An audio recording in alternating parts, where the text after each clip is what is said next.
25th of December called Christmas?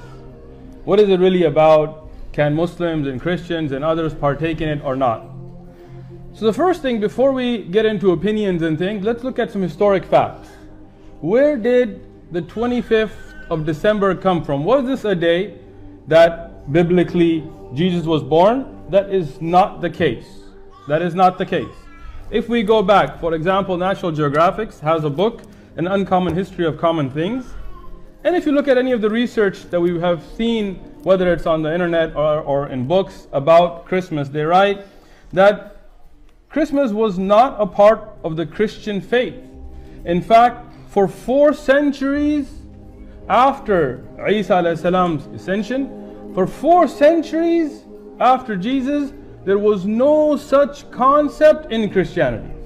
It's non-Muslim research that for 4 centuries after Jesus, there was no idea of the 25th of December being tied to Jesus. So in fact, if we look in the Bible, in the New Testament, in the Old Testament, if you look at historic documentation, it's proven that the 25th of December has absolutely nothing to do with the birth of Jesus. Nothing.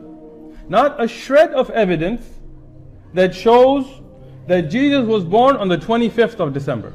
In fact, it was not until Pope Julius I, he chose the date. And why? To appease the pagans for a festival that had for Saturnalia, which was to celebrate Saturn, the sun god. This was a festival, Saturnalia, that they had in pagan Rome from before Christianity even reached Rome. And what would they do on this festival? They would give gifts. Seem familiar? They would go and decorate a fern or a evergreen conifer tree with red berries. Seem familiar? And they would party and they would loosen the laws of decency to do very indecent things in those days.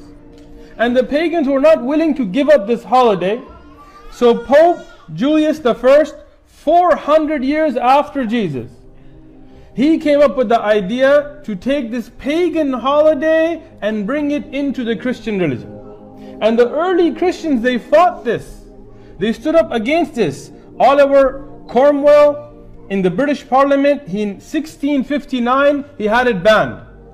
And the purists who came to America, the settlers who came to this country from Europe, they did not celebrate it because they also believed this was a pagan festival. In fact, it was banned. It was illegal in the United States. When the pilgrims came here, the purists who wanted to follow the Christian religion properly, they banned Christmas. You can Google and see pictures of those scans that you can find of old postings that used to be posted saying that this is not allowed in this country, and at that time what was going to be America, because it's a pagan festival. If we look at today, many Christians who are researchers, who are people who want to follow their religion, they've also spoken out against this pagan festival. If we look at Santa Claus, who's now called Santa, and if you switch a few letters, it'll be Satan. If you look at Santa Claus, there was no such tradition tied to Christmas. Saint Nicholas had nothing to do with Christmas. They just took a man and they took a Nordic pagan legend about a man who would come in green until Coca-Cola made him red. And they made this tradition from nowhere, from pagan festivals. So how can true Christians or Jews or Muslims celebrate a pagan festival that has absolutely nothing to do with Jesus? He's not the reason for the season.